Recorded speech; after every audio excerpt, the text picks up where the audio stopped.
tudo bem? No vídeo de hoje eu quero conversar com vocês sobre quadros e tabelas, tanto aspectos atinentes às normas acadêmicas, o que é BNT, o que é APA e as principais normas recomendam como obrigatório num trabalho acadêmico quando eu mobilizo ilustrações, quanto aspectos mais gerais de organização, de legibilidade e mesmo padrões estéticos. Eu sempre falo aqui nos meus vídeos, brinco, né, que um dos mantras quando a gente pensa em escrita de modo geral ou em escrita acadêmica é colocar-se no lugar do leitor. A gente sempre tem que se colocar no lugar do leitor e se perguntar se está claro aquilo que a gente está dizendo, se está coerente aquilo que está dizendo, se a pessoa está compreendendo o nosso ponto de vista em relação àquele aspecto, em relação àquele tema. E quando a gente vai então escolher ou vai elaborar figuras, gráficos, quadros, tabelas, enfim, organogramas, mapas, tem, né, uma natureza gigantesca de elementos gráficos que eu posso mobilizar no meu trabalho, equações também.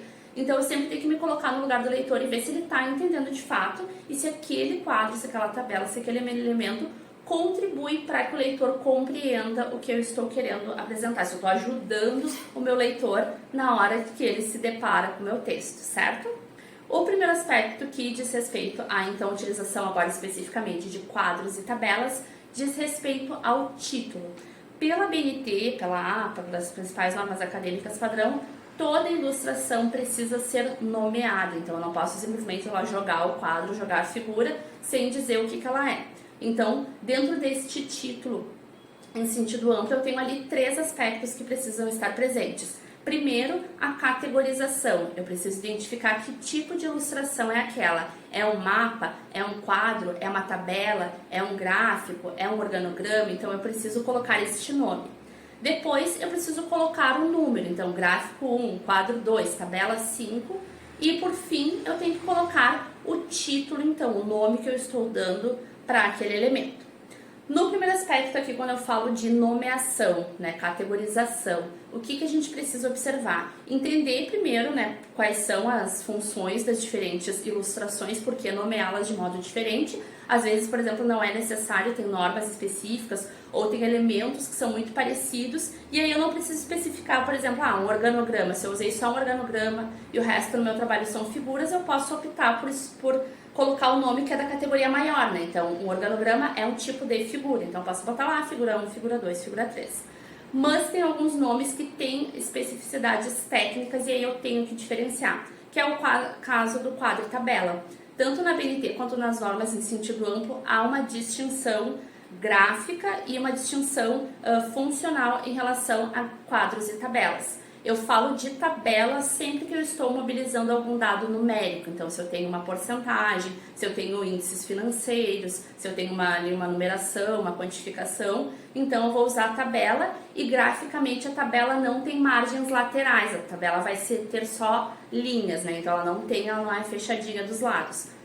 Em relação aos quadros, né, numa função diferente, eu vou utilizar para veicular texto. Então, por exemplo, se eu estou lá falando no meu referencial teórico de uma teoria, e aí eu vou apresentar as categorias dessa teoria. Então, a categoria 1, a categoria 2, eu vou colocá-la graficamente, o nome da categoria, e escrever ou usar uma citação de algum autor para, então, fazer essa descrição. Ou, por exemplo, se eu estou lá no meu capítulo de método, apresentando lá, eu fiz um conjunto de entrevistas, e eu quero apresentar os dados, então, destes autores, desses entrevistados, perdão. Então, nesse caso, eu vou colocar entrevistado 1, o nome da pessoa, se for o caso, a idade, a função, a data da entrevista. Então, nesse caso, é um quadro porque é uma informação textual.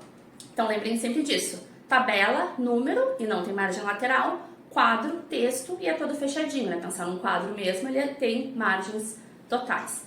Então, isso é o que a gente precisa saber em relação a título. Então, tem que ter a categoria, tabela, quadro, tem que ter o número 1, número 2 e tem que ter o título. Em relação à numeração ainda, pela BNT e pela APA em sentido amplo, a numeração de ilustrações dentro de um trabalho acadêmico, ela é sequencial. Então, eu tenho lá, se eu tenho na minha tese 24 quadros, vai ter lá ao longo do meu texto. Quadro 1, quadro 2, quadro 3, quadro 4, quadro 25, e que seja. Mas tem alguns manuais especificamente que pedem que essa numeração seja vinculada ao número do capítulo. Por exemplo, se dentro do meu capítulo de método, meu capítulo 3, eu tenho lá 4 tabelas, então as minhas tabelas dentro desse capítulo precisam ser 3.1, 3.2, 3.3. Isso é bem raro acontecer, são alguns manuais muito pontualmente que pedem isso, mas é sempre bom então dar uma olhadinha, né? Se no manual da minha instituição de ensino eles pedem numeração sequencial ou eles pedem uma numeração vinculada ao capítulo, tá? Não é o que a BNT pede, mas alguns manuais específicos pedem.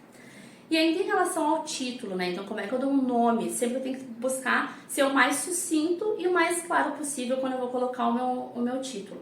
Se eu estou utilizando uma tabela, um quadro, um elemento gráfico que já foi publicado, estou pegando de um livro, estou pegando de um documento, por exemplo, do MEC, do IBGE, do INEP, então eu posso utilizar aquele título que já foi colocado lá na publicação, ou posso modificar, não há problema, não preciso necessariamente utilizar aquele título, porque daqui a pouco eu estou usando uma porcentagem, mas eu quero destacar um outro elemento, por exemplo, de um quadro, eu posso também adaptar o título, não tem problema.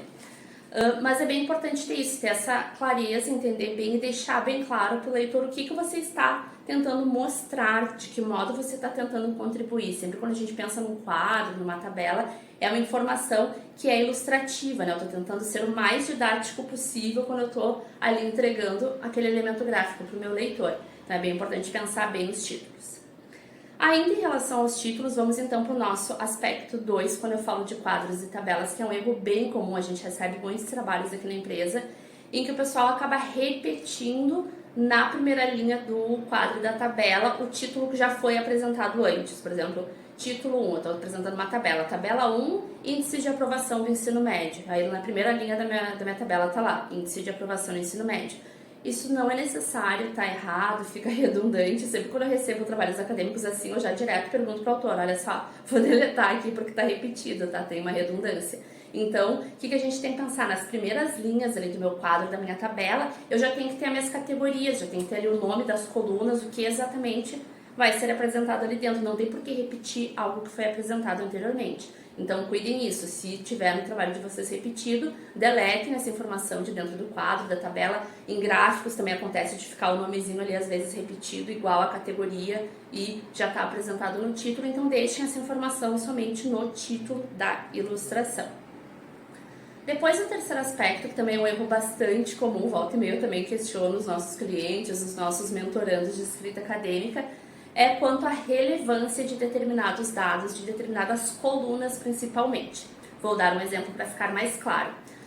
Recentemente eu peguei um trabalho acadêmico, eu estava conversando com o autor, em que ele fez um conjunto de entrevistas e aí ele está apresentando ali os dados da entrevista. Só que muitas vezes ele colocou colunas, né? Ele fez uma divisão ali do que ele está apresentando, nome, idade, a função da pessoa e alguns outros dados.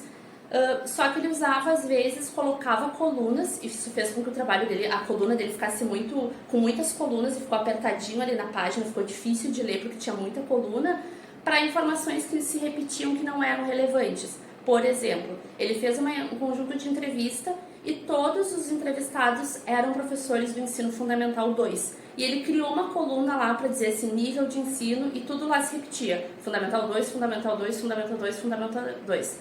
E eu questionei para ele, é necessário ter essa coluna porque é um elemento que não é distintivo, né? Todos os professores, todos os entrevistados ali eram professores do ensino fundamental 2. Então isso podia estar lá no título, por exemplo, professores do fundamental 2 entrevistados, algo assim. E aí a gente optou, então ele entendeu e a gente deletou essa coluna e já ajudou ali para organizar as coisas de modo mais claro.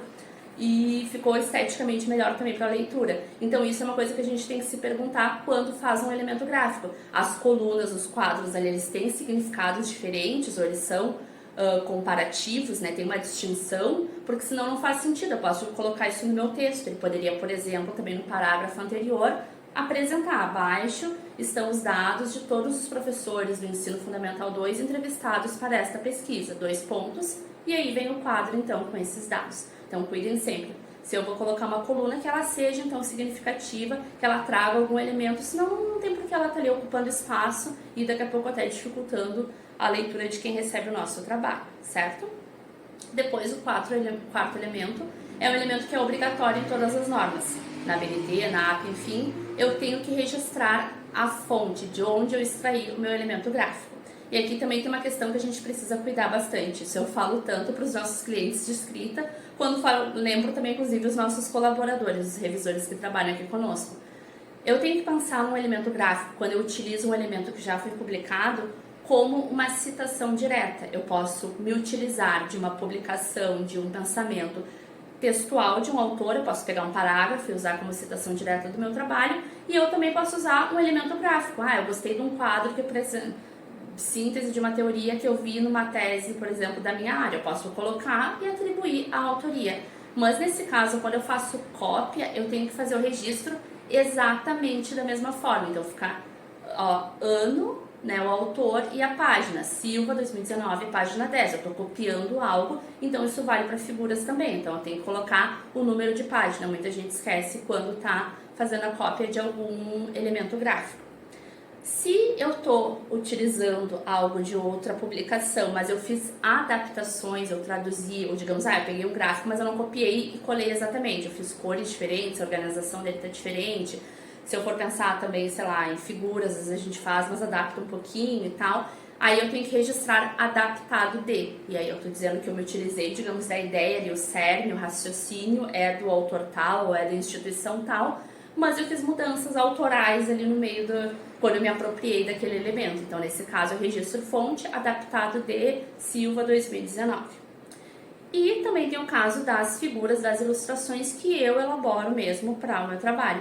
Aí, nesse caso, por padrão, utiliza-se elaborado pelo autor ou elaborado pela autora e bota entre parênteses o ano de elaboração.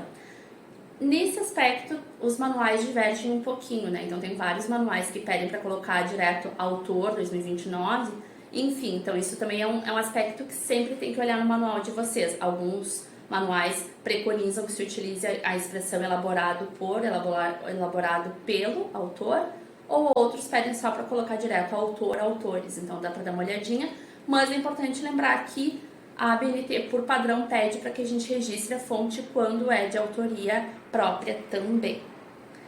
Depois, outro aspecto que a gente tem que pensar também quando a gente está fazendo tabelas e quadros que são muito grandes, que eles passam de uma página, é ter o cuidado de repetir o cabeçalho. Então, digamos lá, eu tenho uma tabela numérica em que eu estou analisando diferentes índices. O IDH, aqui é o PIB, enfim, outro índice. Então, quando o meu leitor passa lá para a segunda página, então se a gente for pensar num texto digital, por exemplo, eu vou lá passar para a página seguinte, ou se eu for pensar mesmo em alguém que imprimiu o meu trabalho, quando a pessoa muda de página, muitas vezes ela já não lembra mais, e fica difícil dela identificar o que está na coluna 1, o que está na coluna 2 mesmo. Então a gente precisa repetir o cabeçalho para que a pessoa passe. Ao passar, né, para a página seguinte, ela consiga ainda acompanhar a leitura. Aqui ele está olhando o IDH, aqui ele está olhando para o PIB. Então a gente tem que ter esse cuidado de repetir o cabeçalho, onde constam ali as categorias, para que na segunda e nas próximas páginas o leitor consiga acompanhar o que eu estou falando, certo?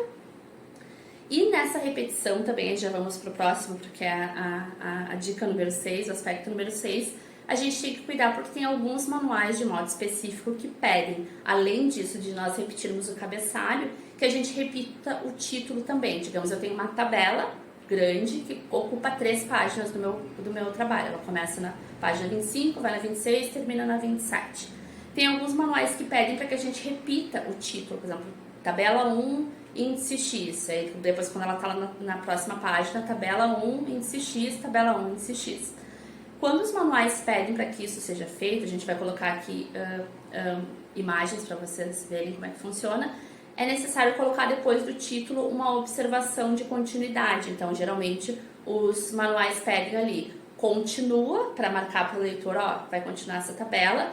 Depois, se tem páginas intermediárias, continuação. E depois, na última, conclusão. Então, tem alguns manuais que pedem isso. Então, que eu estou informando lá na primeira página para o leitor que a tabela 1 continua. Depois, eu digo nas páginas intermediárias que aquilo é uma continuação.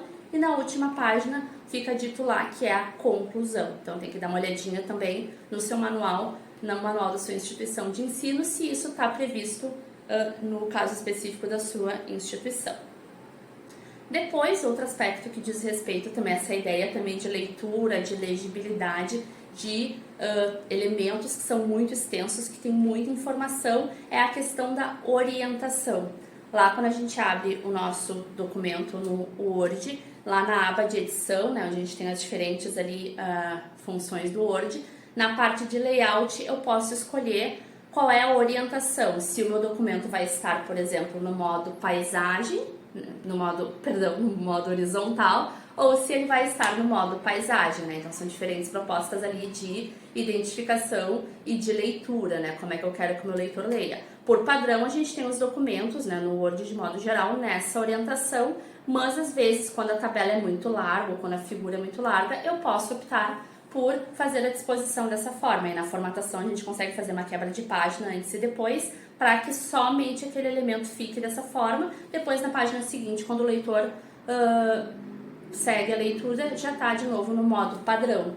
Isso é bem importante a gente pensar também quanto à legibilidade, né? A gente também tem vários trabalhos que a gente recebe em que o trabalho tem muitas colunas ali, desculpa, a tabela, o quadro tem muitas colunas, e aí a gente vai olhar, fica aquela coluna bem fininha, às vezes o texto fica todo picotado, às vezes até tem erros, assim, porque, por exemplo, tem que ter um espaço para que uma sílaba seja dividida gramaticalmente, né, separada de modo correto conforme a gramática. Às vezes está tão pequenininha que a palavra fica toda cortada e nem dá para entender direito, não dá para ler direito, ou até configura um erro mesmo gramatical. Então isso a gente tem que tomar cuidado. Tem um monte de coluna, o texto está todo apertadinho e está horrível de ler, às vezes fica uma linha enorme com aquele texto, porque é uma tripinha assim que é horrível de ler. Então é o caso de eu fazer essa configuração para deixar em modo paisagem, para que fique então mais organizado, de modo mais linear, e o meu leitor ou o meu avaliador compreenda aquilo que eu estou tentando veicular ali. Então existe essa possibilidade de fazer a mudança, e também ainda assim acontece, às vezes são quadros e tabelas muito grandes, e então a gente tem a opção também de diminuir um pouquinho a fonte, mas claro, também tem que consultar o manual para ver se permite ou não, né? Geralmente os manuais acadêmicos colocam então fonte de 10 a 12 para interior de quadros e tabelas, mas às vezes é necessário reduzir um pouco mais, então vale conferir no manual e também vale perguntar até para o orientador, olha só, meu quadro está muito grande, tem muita coisa, posso usar a fonte 8, então é bom também consultar. E também, é claro, para isso existem, né, nós, profissionais do texto, que sabemos fazer também isso lá dentro do Word, né, ajustar direitinho o seu trabalho para que ele fique elegível. Mas é importante ter esse cuidado, então, na hora de organizar um quadro, de mobilizar um quadro em uma tabela. E o último aspecto, que é uma dica, é mais uma recomendação, não é algo que esteja incorreto, mas que é algo que é muito significativo, que é muito importante, que eu cuido sempre das minhas publicações de modo geral. E eu sempre, e até um aspecto, né, abrindo aqui um pouco o interior, né, os bastidores aqui de quem trabalha com texto, é um aspecto que às vezes até é difícil de ensinar ou de trabalhar com quem trabalha com revisão. Volta e meia conversa sobre isso quando eu estou fazendo treinamento de revisores, que é a questão de padrão estético, né? Eu sempre brinco, estética importa, então para além de um texto estar cientificamente correto, estar adequado linguisticamente, ele tem que ser agradável, ele tem que ser bonito para o leitor. Então eu sempre brinco isso, tipo, tá correto aqui, mas olha só, não tá agradável de ler, né? Tá com uma cor. Às vezes a gente já pegou um quadro, por exemplo, uma vez de uma dissertação de educação física, em que o autor usava o laranja no fundo dos quadros dele, então era muito complicado de ler, ficava aquele quadro com um monte de texto, um fundão laranja, assim. E a gente conversou com ele, a gente pode substituir aqui pro branco, vamos botar branco e preto, vamos acortar, ou botar o laranja só em alguns detalhes, se é uma cor que tu gosta, né, que é significativa, mas fazer um quadro com fundo laranja pro leitor fica muito ruim de ler. Então a gente sempre também dá essa dica, que é um aspecto ali de recepção, né? A gente ter esse cuidado de novo com o nosso leitor, se ele está entendendo, se ele está conseguindo ler adequadamente e agradavelmente o nosso texto. Então, essa é a última dica que eu dou nesse texto, nesse vídeo, que é a gente ter um cuidado então com as cores que a gente mobiliza. Vou dar 2 exemplos de publicações minhas.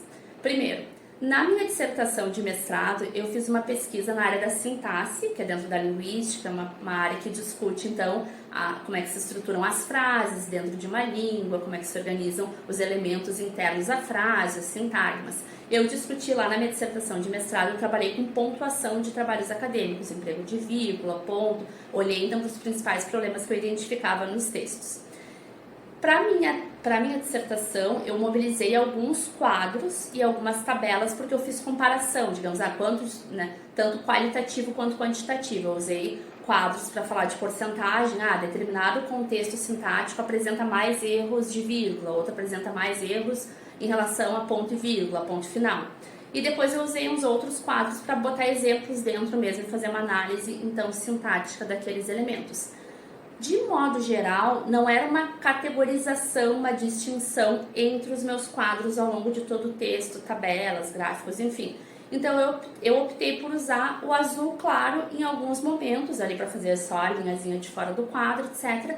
Porque para mim, para o meu leitor, eu achava que ficava legal. Tipo, vinha muito texto, era bem teórico. Meu trabalho, blocão de texto, blocão de exemplos, como eu analisava parágrafos, era muito texto, assim, né? E em algum momento eu usei alguns quadros, então eu usei o azul claro só para dar até aquele contraste, né? O leitor tava lá, bloco de texto preto na página branca, daqui a pouco vinha um quadrinho azul ali para ilustrar alguma coisa. Então eu usei como padrão estético lá para minha dissertação o azul claro para contribuir ali para a leitura, né? Para dar um pouquinho de contraste entre o blocão de texto e os quadros que eu apresentava de vez em quando. Agora, na minha tese de doutorado, eu trabalhei também com textos acadêmicos, mas eu fiz uma outra proposta, que foi pegar um quadro teórico e buscar aplicar na avaliação de textos acadêmicos. Então, eu peguei uma teoria e dentro dessa teoria eu propus 3 eixos de análise. Primeiro, eu fiz um mapa conceitual na minha tese, eu vou botar aqui, não é nada demais, assim, não ficou, nossa, muito elaborado, mas era só para que os avaliadores, né, para os meus leitores entendessem a proposta, como é que eu estava enxergando a teoria e usando a teoria para uma finalidade que ela não tinha sido aplicada. Então, eu fiz um mapa conceitual em que esses 3 eixos se dividiam depois em categorias menores, e aí eu achei importante que o leitor, que ficasse bem claro para o leitor quais eram as diferenças entre esses 3 eixos que eu estava propondo. Então, graficamente, eu usei 3 cores. O primeiro eixo eu usei o azul, o segundo eixo eu usei o verde e para o terceiro eixo eu usei o vermelho. Então, o que eu fiz? Nesse meu mapa conceitual, eu fiz essa distinção das cores e essas 3 cores perpassaram toda a minha tese. Depois eu vou botar outros exemplos aqui para vocês verem. Então, quando eu estava lá no meu capítulo, esse mapa, por exemplo, estava no meu capítulo de método. Eu apresentei as minhas categorias analíticas e expliquei de onde é que eu estava tirando elas dentro da teoria. Depois, lá no meu capítulo de análise, eu usei de novo essas cores. Quando eu estava falando do eixo 1, eu usava quadros com a cor azul. Quando eu estava falando do eixo 2, eu usava a cor verde. Quando eu estava falando do eixo 3, eu usei o vermelho. Depois do meu capítulo de discussão, que eu fui olhar e discutir alguns aspectos, assim, fazer o fechamento da minha pesquisa e olhar para as categorias de modo geral, assim, discutindo as categorias e não os textos, eu fiz a mesma coisa. Quando eu falava do eixo 1, eu usei o eixo 1 azul, o eixo 2 verde e o eixo 3 vermelho. E isso foi um aspecto que a banca elogiou bastante, né? Que eu consegui mobilizar de modo muito construtivo, muito significativo as ilustrações, os quadros, as tabelas que eu usei ao longo da minha tese, e porque eu fiz esse esquema de cores para ajudar mesmo, para ficar bem claro. Aqui eu tô falando do eixo 1, aqui eu tô falando do eixo 2, aqui eu tô falando do eixo 3.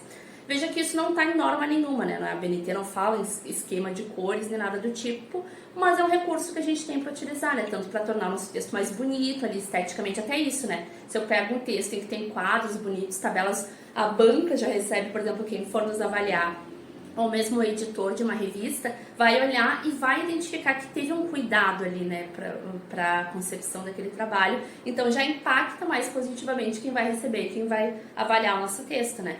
E também pode contribuir para isso, né, para demonstrar clareza, coerência ao longo de todo o documento, pode ajudar ali teoricamente, né, uma cor que está representando uma categoria, que está representando um conceito. Então a gente tem esse recurso que pode ser utilizado também para contribuir para que o nosso trabalho fique mais claro, melhor compreendido pelo nosso leitor, certo? O vídeo de hoje é longo, né? Eram 8 aspectos, era bastante coisa para descrever, mas eu achei importante fazer esse vídeo porque é um problema, uma questão que diariamente a gente enfrenta aqui na hora de fazer a avaliação dos textos dos nossos clientes, adaptá-los, né, à norma das instituições ou as revistas acadêmicas, que é essa questão da organização de quadros e tabelas. A gente vê que as pessoas muitas vezes são muito bem intencionadas, usam corretamente, mas tem muitos aspectos que podem ser cuidados para que não fique errado quanto à norma e também podem ser aperfeiçoados, porque esse também é um posicionamento que a gente sempre tem aqui na Texto Certo, né? Todo texto que a gente pega, que a gente recebe, texto que é confiado a nós, né, para o nosso olhar de analistas, a gente não só adequa a norma, não olha só com esse olhar de tá certo ou tá errado, mas a gente sempre busca aperfeiçoar, né? Então, como é que pode ficar melhor esse texto? Como é que ele pode ficar mais agradável? Ele pode ser mais efetivo na hora de ser avaliado. Então, isso aqui é um resuminho, então, do que eu identifico, que a gente identifica aqui como equipe, como os principais erros ou questões que podem ser aperfeiçoadas nos textos dos nossos clientes, certo? Espero que tenha ajudado. Até o próximo!